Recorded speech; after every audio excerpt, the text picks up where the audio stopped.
trusting in the Lord, trusting in the Lord. Trust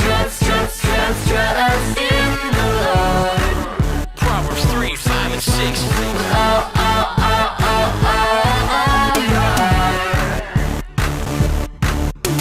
And lean not on your own understanding, in all your ways acknowledge Him, and He will make your path straight. Proverbs 3, 5, and 6. Trust in the Lord. Trust in the Lord With with all your heart. And lean not on your own understanding, in all your ways acknowledge Him, and He will make your path straight. Now shout it out.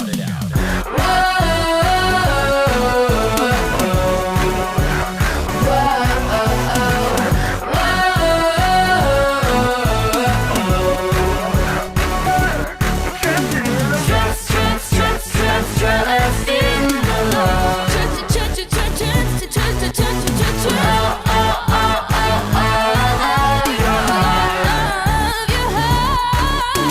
And lean not on your own understanding, in all your ways acknowledge Him, and He will make your path straight.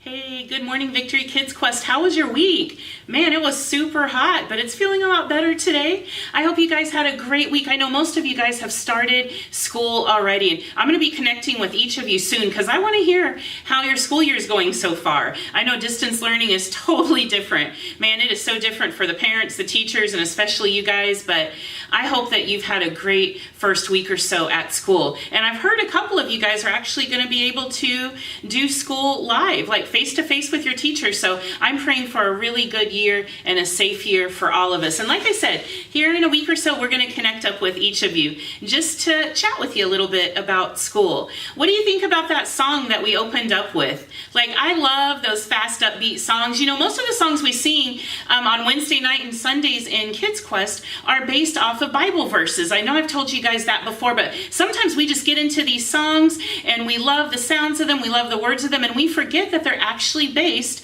off of scriptures. And so, of course, the one that you guys just heard, based off of Proverbs 3, 5, and 6. And so I'm sure that you know what we're going to talk about today from that song. We are going to talk about the word trust. Trust. I know lately, with everything changing and everything going on, that I've had to learn how to trust God a little bit more. And I'm sure you're wondering, where are you, Miss Vicki? Like, this background looks totally weird, totally different, right? Looks like a little bit of sponge painting from the 90s. I know you guys don't know what that is, but your parents know what that is. But that's what we're going to talk about today, is just when things change in our life, how we can trust God. So this lesson's going to be a little bit different than most of our lessons have been the last few months, because I just want to chat with you first about changes that are going on, and then I'm going to talk to you a little bit more about how we can trust God and what that looks like each day. So let's first talk about this background that you see today. Like we said, it's a little bit different, and that's because I'm actually filming in a different place. You guys know, through COVID, man, our life has been topsy-turvy, upside down, totally different, right?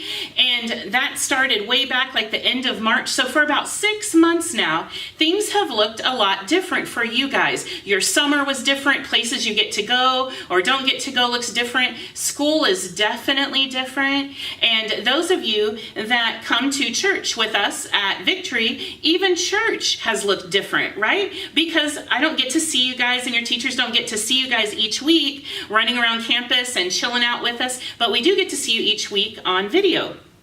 But even our place where we're videoing has changed, right? And change can be a really good thing, but change can be sometimes a really scary thing. or you don't really like it. You don't want things to change, to be different. You love and like the way things are.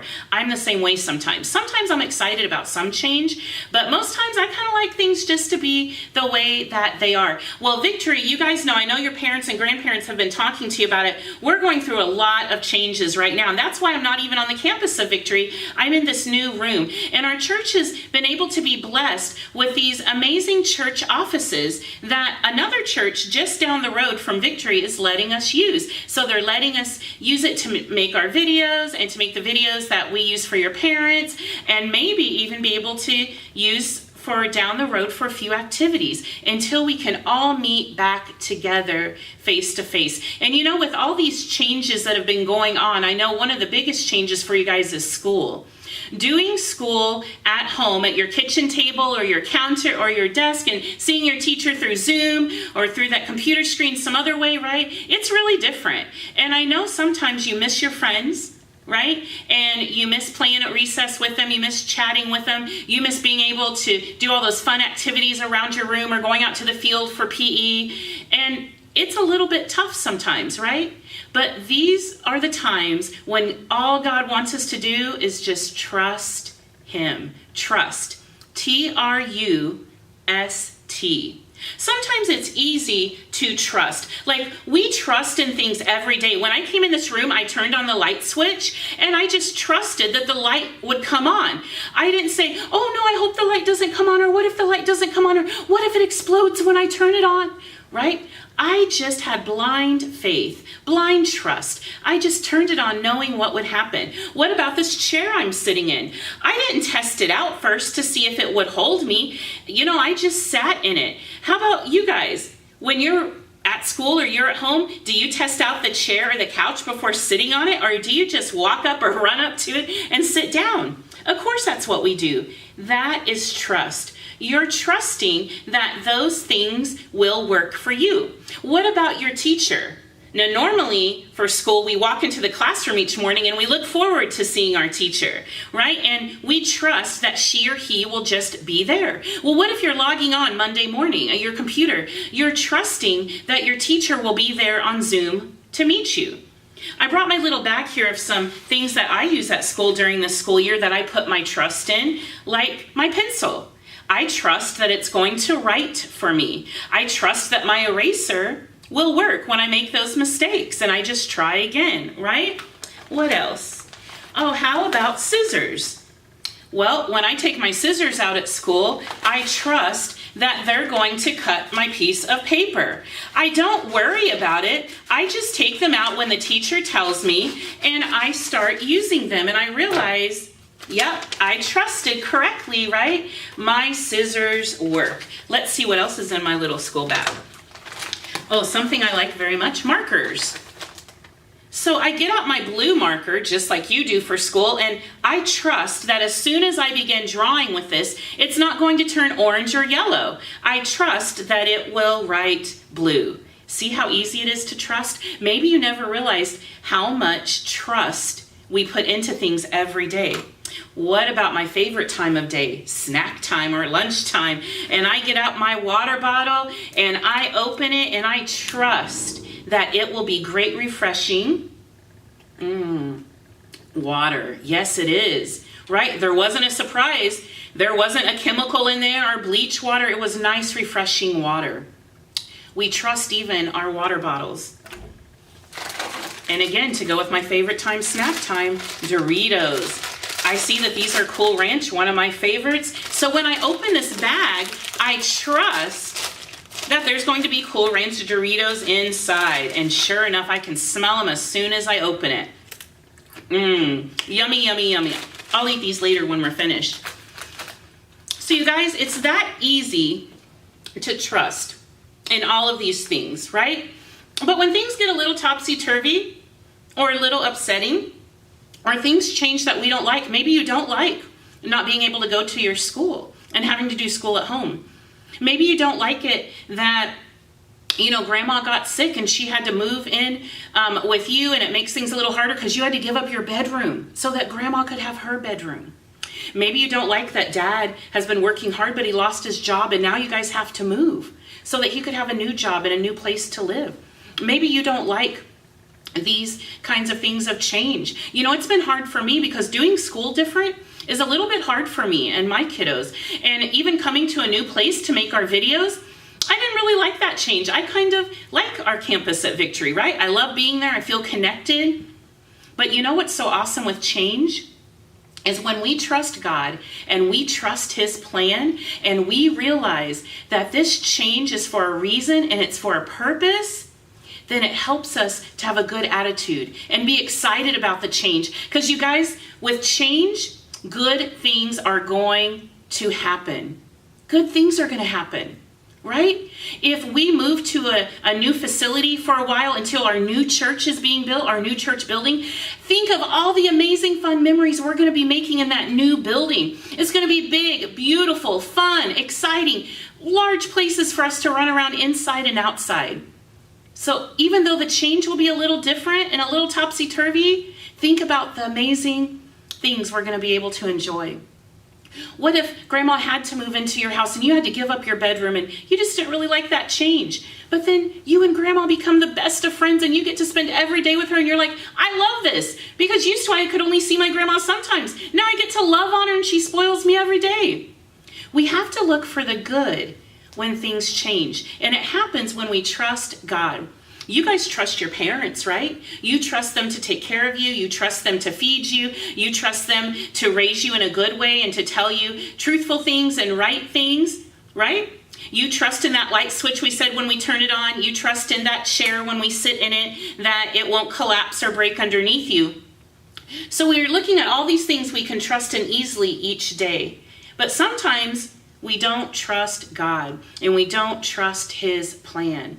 But you guys, we should, because the Bible tells us something that I absolutely love, is that Jesus, God, is the same yesterday, today, and tomorrow. He'll never change. These things that the Bible tells us about who God is, it's who God was at the very, very beginning, before He even created Adam and Eve. Right? It's who God was years ago before we were even living on this earth. It's who God is right now.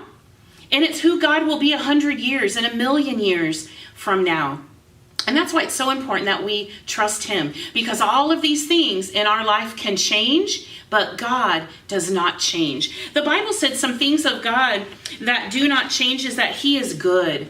God is good. From the very beginning, the first Bible book in Genesis chapter 1, it talks about how good God is and how good the things are that He made for us. Trust God's plan because it's good. The Bible tells us that God is giving. He gives to us even when we don't earn it or deserve it.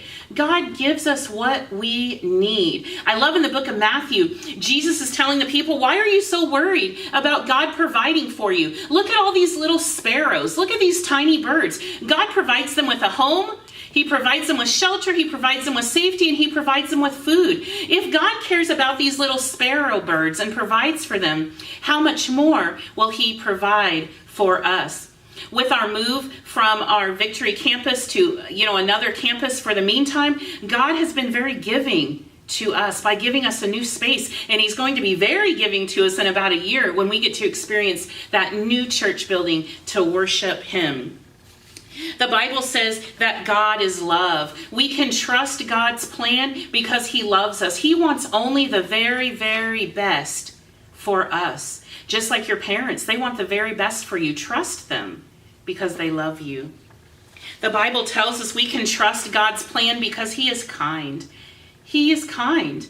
He's been kind through all of these situations with COVID. He's given us all a family to love us and to take care of us. He's given us shelter and food, health and safety. He's given you a fun way to do school through Zoom at home, right? Trust God's plan because God is kind to us. Man, I love this one and I need this one every day, you guys. We can trust God because He is forgiving. He's forgiving. When we're not trusting Him and when we're pouting and we're mad and we're angry and we're sassy about change in life, God forgives us. He forgives us. And He just says, my child, just trust me. Trust my plan. And lastly, the Bible tells us the main reason why we should trust God and His plan is because God is wise. He knows the future. We don't know the future. We can guess what we're going to do later today or make plans of what we might want to do a year from now. But only God truly knows the future. And he knows all of these plans he has for you. The book of Jeremiah says that God knows all the plans he has for us. And those plans have a reason and a purpose because God is wise. We may not understand why we're having to move church buildings for a while. We may not understand why we're doing school through Zoom at our kitchen table. But trust God's plan. Remember, God the same yesterday, today, and tomorrow. You guys, I love you so much. And like I said, I know so many things are changing for all of us, for your parents, your grandparents, you and I, your brothers, your sister. But let's just hold on tight. Trust God. Love him, reach out to him. When you're worried about things or scared about all these changes that we've been seeing, talk to your parents about it. They would love to be able just to sit and chat with you about it. Talk to your teacher about it. Talk with me about it. Connect with me. Because I would love to just sit down and talk to you about how you're feeling and that it's normal and it's natural, but just to be ready. Be ready for these exciting new journeys that God has planned for us. And what I want you to remember this week is just trust God and that he is the same yesterday, today, and tomorrow. All these things will change in our life at times, but God will not change. He'll keep on loving us, forgiving us, being kind to us, providing for us. God's never going to change. Now, before we go today, we haven't had any family Bible trivia game for a couple of weeks. And some of you were asking, and I heard even a dad was asking about it again. And so we're going to give you an opportunity in just a minute. So gather your parents together, your grandparents, your siblings, whoever is there with you. And this Bible trivia is going to be kind of a fun one.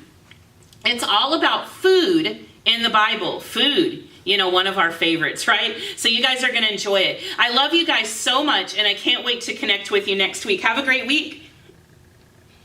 Welcome to Bible Trivia. This time we'll be asking questions about food. The first question for 200 points. The land promised to the Israelites by God was said to be flowing with milk and what? Was it A, cheese, B, honey, C, fruit, or D, water?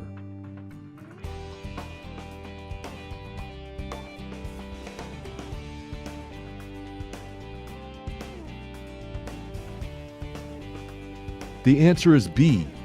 The land promised to the Israelites by God was said to be flowing with milk and honey. The next question for 300 points.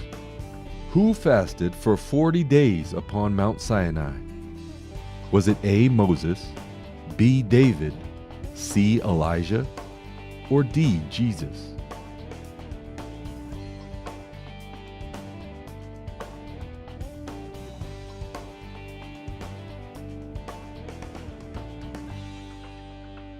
The answer is A. Moses fasted for 40 days upon Mount Sinai.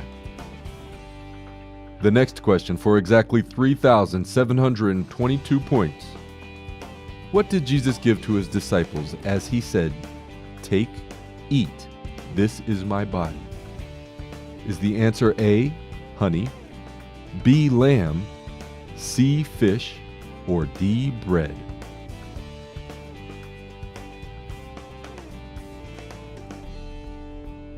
The answer is D.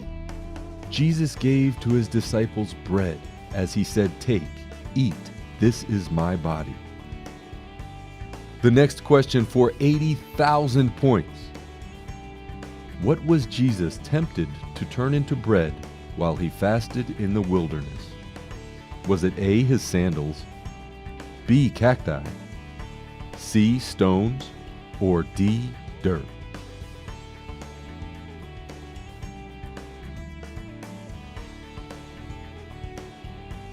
The answer is C. Jesus was tempted to turn stone into bread while he fasted in the wilderness. The next question for 1,000 points. How many days were Daniel and his friends tested on a diet of vegetables and water? Was it A, 14 days, B, 7 days, C, 10 days, or D, 30 days?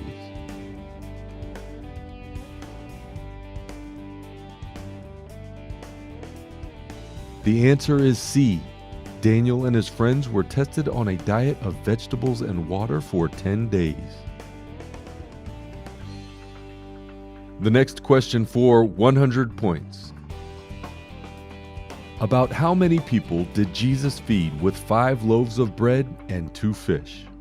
Is the answer A, 20, B, 2,000, C, 500, or D, 5,000?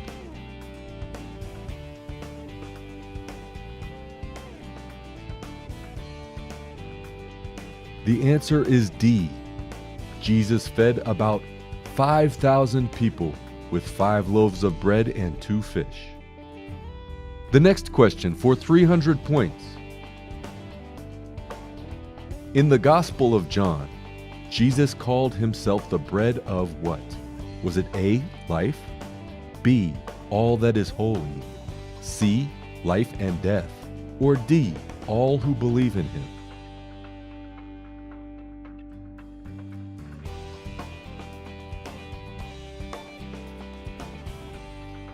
The answer is A. In the Gospel of John, Jesus called himself the bread of life. The next question for no points.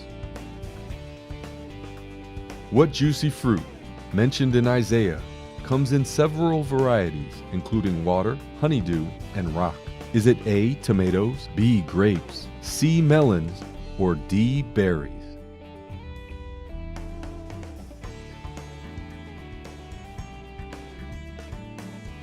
The answer is C. The juicy fruit melons, mentioned in Isaiah, come in several varieties, including water, honeydew, and rock. The next question for 700 points.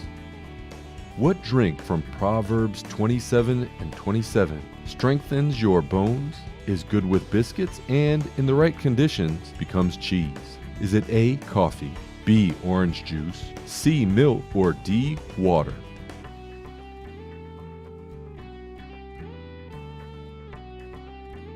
The answer is C. Milk strengthens your bones, is good with biscuits, and in the right conditions becomes cheese, according to Proverbs 27 and 27.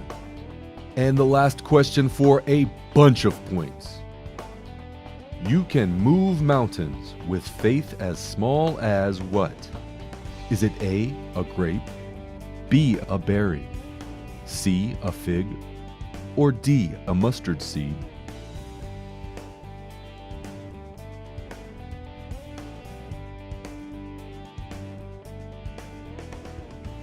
The answer is D. You can move mountains with faith as small as a mustard seed. Thanks for playing Bible Trivia. We hope you'll play again soon.